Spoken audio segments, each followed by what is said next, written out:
Switching gears here, I actually found a little tidbit which showed all the signings of the offseason. And what we're going to do is really quickly, I'm going to go through them on my phone. So let me take a look here.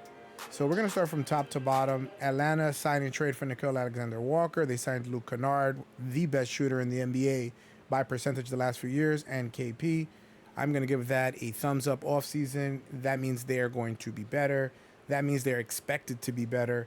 And I fully expect them to be a top 6 seed. Again, the East is very weak. The Celtics, this is a thumbs down. This is not necessarily because of the trades and the fire sale per se, but that's a part of it. But not having Jason Tatum, you have no shot at a championship. You have no shot at competing.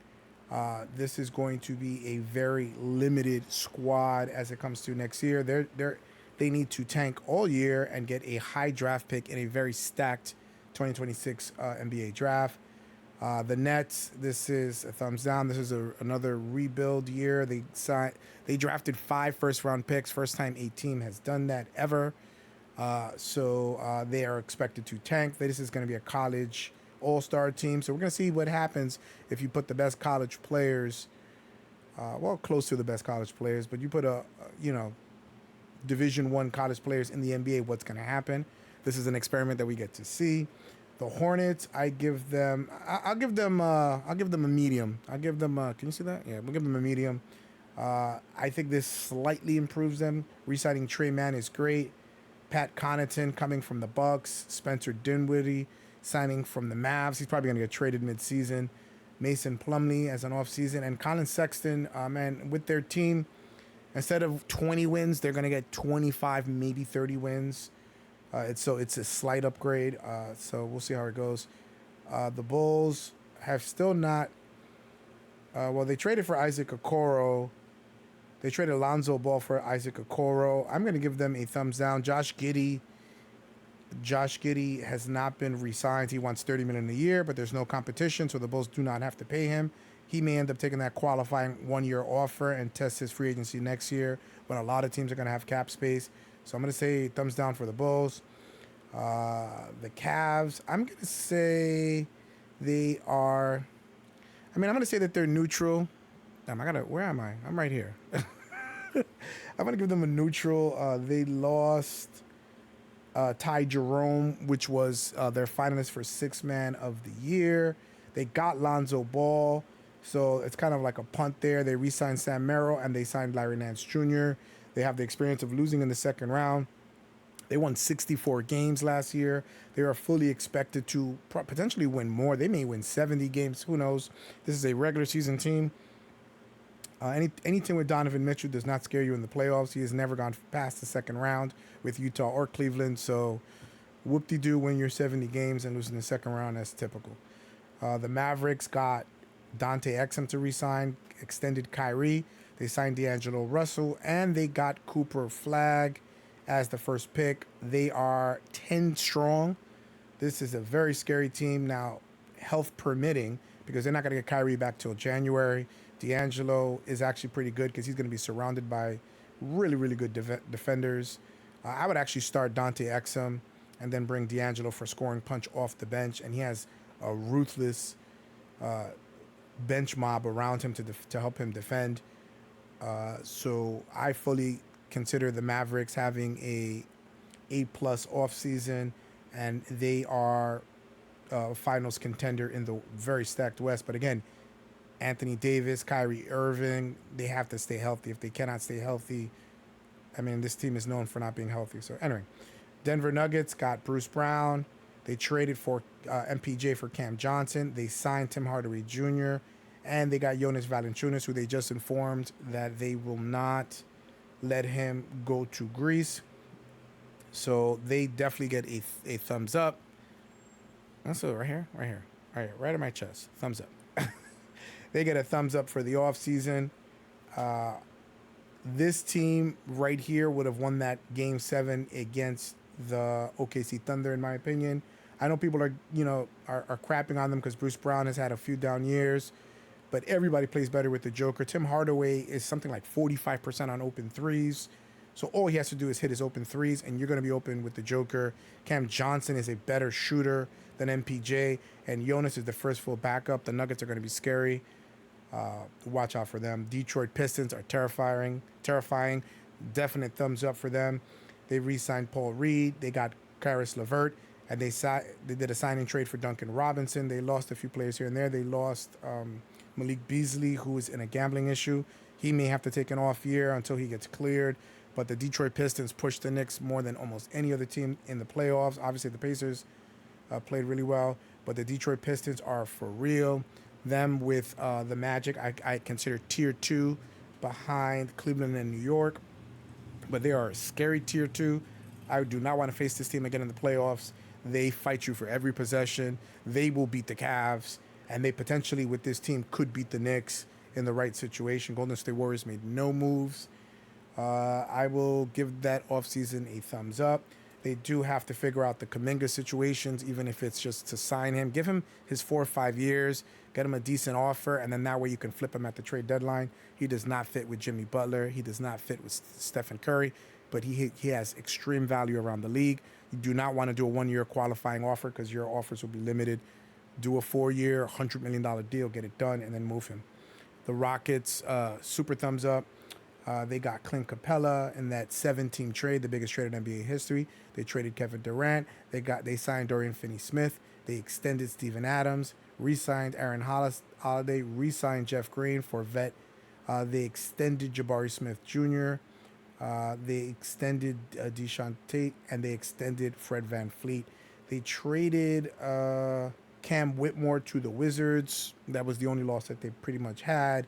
The Rockets are expected to, at the minimum, get to the conference finals. There is no excuse. This is a tier 1 coach. This is a tier 1 top of the alpha. I don't care. He's 37. Kevin Durant is still that dude. He can't drive as much, but he's still a knockdown shooter. And this team is expected to compete for a championship. If anything short of the Western Conference Finals, as far as I'm concerned, is a failure for the Rockets. Despite them losing in the first round last year, they have high expectations. The Pacers get a really gross thumbs down for losing Miles Turner. That is very bad. He was part of that system. He was there for 10 years. He was a pop and stretch 5 that could defend the rim. Those are rare, and he played at an elite level. He can't rebound. He can't pass, but they are going to miss him. This is a rebuild year. They are going to tank, so they need to go after at the highest pick possible and then compete in the next year. This team likes to compete. Rick Carlisle hopefully sees the writing on the wall. They may still fight and try to get into a play-in. That is not advised. They should try to get a high draft pick. The Clippers, super thumbs up. Nick Batum gets re-signed. They lowered James Harden's contract with an extension, which is great for both parties because it allowed them to sign other people. They traded for John Collins. They signed Brook Lopez, which adds a lot of depth. They are going to be great. They traded Norman Powell to the Heat, which, I mean, I guess is a push, but to get Collins, but now you got a 4. I thought towards the end of the year, Norman Powell looked like he lost a little bit of steam. The Clippers are really smart and are able to figure these kind of things out, so shout out to them. The Clippers, I expect them to be a second-round team again. They are very typical to the Magic, I feel, or maybe the Hawks. I think that is their ceiling, is the second round. It's possible if they stay healthy and let's say the Mavericks get injured and let's say the Rockets, KD gets injured, they could kind of do a surprise run to the conference finals. They are not beating anybody else in that conference championship. Harden is a joke in pressure games, and you need pressure players. I guess just give it to Kawhi. The Lakers, I will give them a thumbs down. They have done nothing. They got DeAndre Ayton, who has been a toxic asset everywhere, whether it's Phoenix or getting bought out by Portland. That is disgraceful. Chauncey gets along with everybody. Chauncey just wants you to work hard. DeAndre is a clown. He is not serious. I don't see him going to in the league in a few years. Could LeBron and Luka being there help him change? He doesn't listen. He thinks he knows it all. And like I said, he's toxic.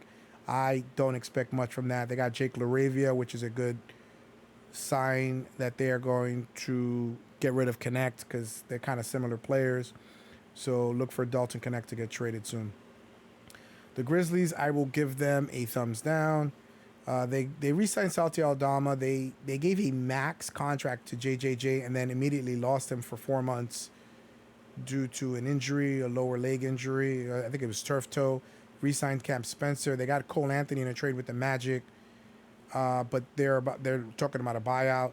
They got KCP from the Magic as well. They got Ty Jerome, which was great, and then they signed Jack Landale. But I think when you lose Desmond Bain, such an impact player, you cannot expect to compete in the West. This is going to be, at best, a number 10 seed, a play-in team, which more than likely they're going to lose. Miami's had a great offseason. Fontecchio re-signed Davian Mitchell, and they got Norman Powell. If they keep Aaron Wiggins, that starting five is going to be a problem. They are very interesting. I have them in the 6 to 8 range in the East, but that's a last year they got swept in the first round. They were the first 10 seed to make it, winning the 2 road games in the play-in. So I expect them to be a little bit better this year, but they had a really good offseason. The Bucks, I'm gonna say They got Kevin Porter Jr. re-signed. They extended Bobby Portis. They re-signed Torian Prince, re-signed Ryan Rollins, re-signed Jericho Sims, re-signed Gary Trent Jr., traded for Micic, who I think is going to be somewhere. They waived and stretched Damian Lillard. Now, it's bad enough as it is that you're waiving an injured player and not helping him rehab. As bad as that is, they had to do it so that they can sign Miles Turner. Now, in which they ended up signing. And they also signed Gary Harris. You're going to have $22 million on your books for the next 5 years because he had $100 million something left over the next 2 years. You couldn't have traded his contract. You couldn't have tried to trade it into somebody's cap space for draft something. Like it hasn't been done in 25 years. A wave and stretch of a contract that big, and the last time it was done, it was for a $30 million contract. You wave and stretched $150 million. I mean, look at my previous videos. I've been talking about it all the time. One of the worst decisions for a cap sheet, but again, they had a gun to their head. They did not want to lose Giannis. This looked like Giannis made this call. I don't think anybody else in the Bucks front office or the ownership would have agreed to this, but they probably went up to Giannis. How can we keep you? He was like, get me Miles Turner. And they were like, well, we have to waive Damian Lillard to do that. Let's do it. And this is what happens when you have players who should be playing becoming execs. LeBron has ruined his teams several times, and now Giannis is ruining the Bucks. Well, if and when Giannis leaves, they are going to be in such a hurt. I mean, it may take them 10 years to even get back, but we'll see. The Wolves, I'm gonna give them a meh just because it's Ant-Man on that team. Joe Ingles, nothing. Julius Randle and Naz Reid re-signing, but losing Neil Alexander Walker is tough. They may be in the market for a Bradley Beal. I think he's most likely to go to the T-Wolves because they have that opening. They just ran out of money, unfortunately, and when you lose a player of Neil Alexander Walker, who is that good of a defensive 3D type of guy, he's a 6-man, he stays quiet. I'm not a fan of that. I don't know how you replace that. It's going to be tough. They do have a lot of rookies that need more playing time, so we'll see how it goes. But I'll give them a for right now. The Pelicans traded for Sadiq Bey, signed Kevon Looney, and traded for Jordan Poole. This, on the surface, should make them I mean, it's 2 mehs back-to-back. I mean, I don't know what their ceiling is. Potentially, they could get the 10th seed in the West. I mean, I think that's their ceiling, anywhere from 10 to 8. They're not going to be in the top 6, or they're not going to be in the top 8 for that matter. So they will be on the road in the play-in. I don't know what else they can do. Knicks, I will give them a nice big thumbs up. I'm not being a homer.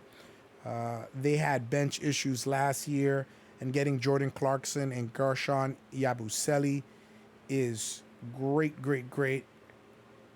for the franchise. I think this is a major turning point for this franchise. Also getting Mike Brown. They are expected to exit the East. It's going to be hard because now you have a new head coach.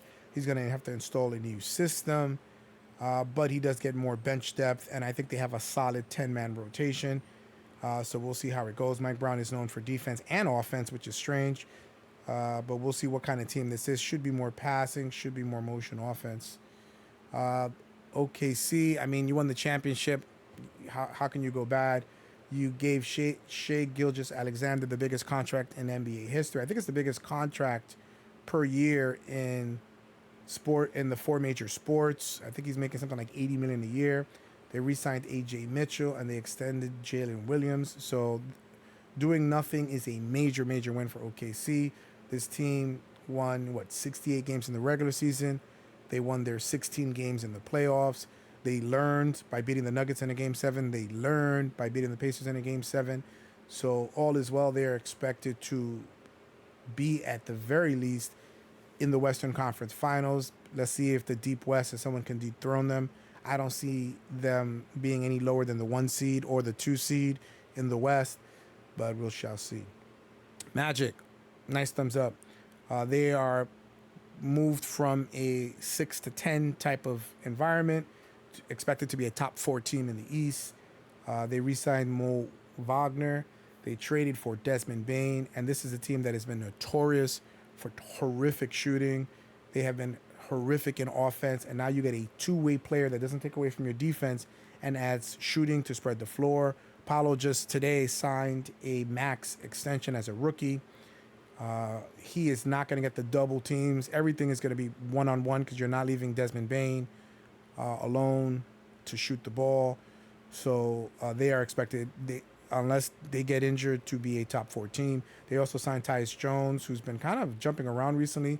He's a very good backup, very good assist-to-turnover ratio. I don't know why he is getting passed around. I don't know why. Sixers, I mean, they still haven't even signed Quentin Grimes. All those injury issues with PG-13 and Embiid. They got to re-sign Edwards, Gordon, and Lowry. Signed Trendon Watford. Again, they have not signed Grimes yet. I don't know if they're going to, because if they sign him, he's looking at $25 million a year. It's going to put them into the luxury tax by a lot. They're going to be, I think, hard capped, if I'm not mistaken. I don't trust this team. I said this last year when everybody was picking the Sixers to come out the East, and the talking heads at ESPN, I said, you guys are idiots. There's no way I trust Embiid and PG-13's playoff history, and they're on the same team. It means nothing. Tyrese Maxey is the leader of that team. He has to be, because Embiid is never there. He kind of has like a sour attitude. I don't know. I don't like this offseason. I don't like this team. And, I mean, if they're healthy, potentially top 5, top 4 in the East, but because of their injury history, Embiid is going to play, 50 games? It's a great year if he plays 50 games. Out of the play-in, I mean, this is the most volatile team in the NBA. I wouldn't trust them in betting, in doing anything of consequence, but we shall see. Crazier things have happened. The Suns, I mean, what else can you say? Thumbs down, 1,000%. Re-signed Colin Gillespie, traded Dylan Brooks, Jalen Green for Kevin Durant. They got an awful return. They threw everything at the Nets to get KD, and less than 2 years later, you flipped him for 5 second-round picks and Dylan Brooks and Jalen Green. They got Mark Williams, and they drafted another young center.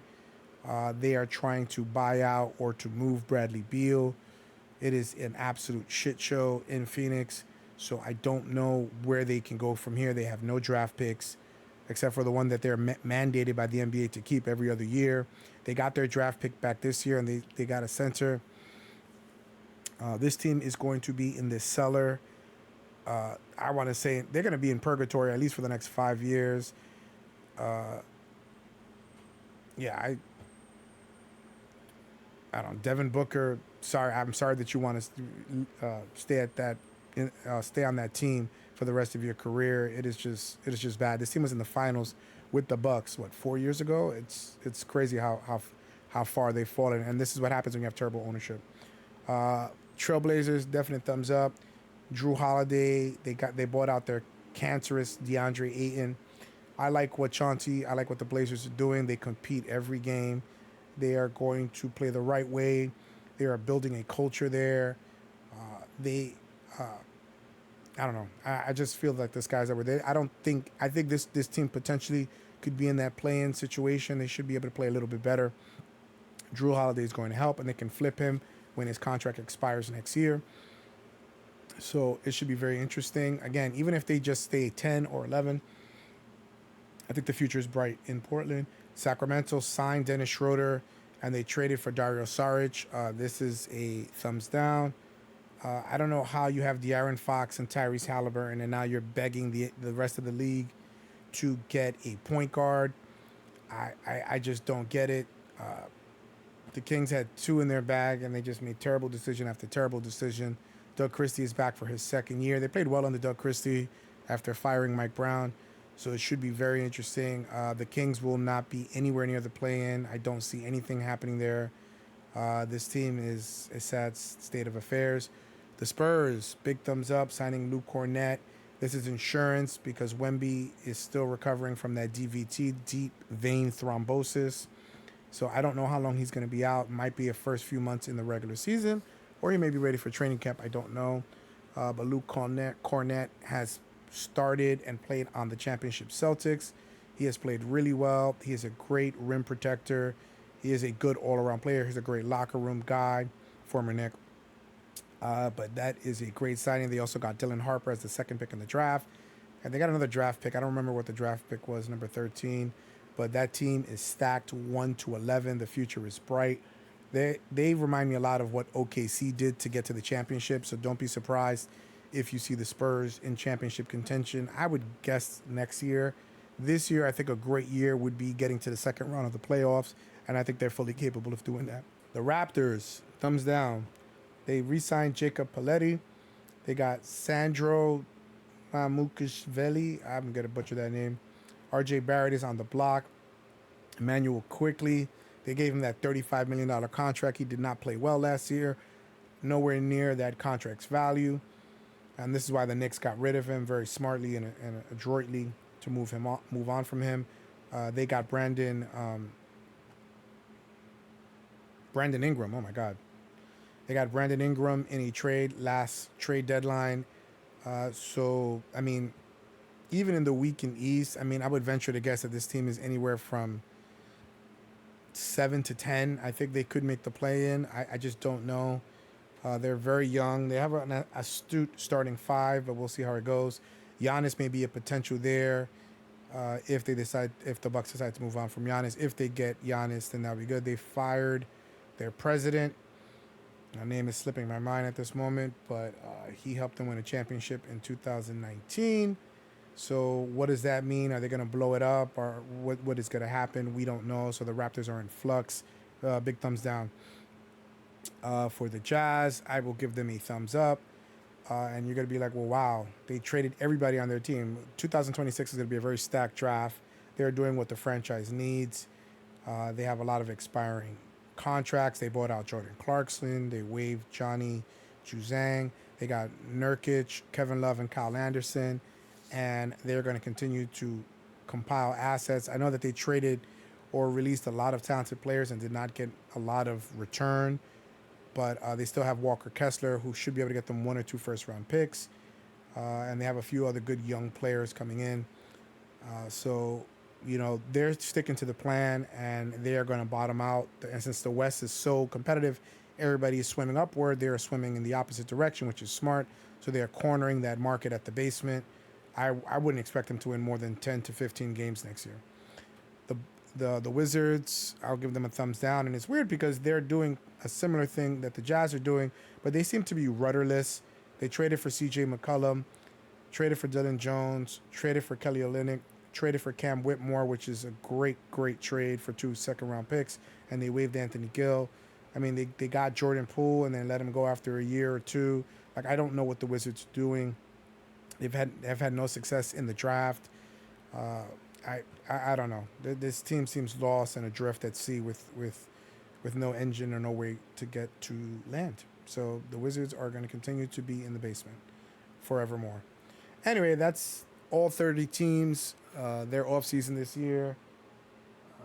It is going to be very interesting to see training camp. There's still like the idea of where's Al Horford. I think you saw the Warriors had nothing that they have completed as of today, July 7th. But they expect to sign Al Horford, so that will, definitely pick up their ranking in the regular season and potentially in the playoffs. And there's still obviously the restricted free agents of Jonathan Kaminga and Quentin Grimes, who are the two biggest restricted free agents. So we'll see what happens with them. Anywho, God, I talked for a long time. I will see you on the next one.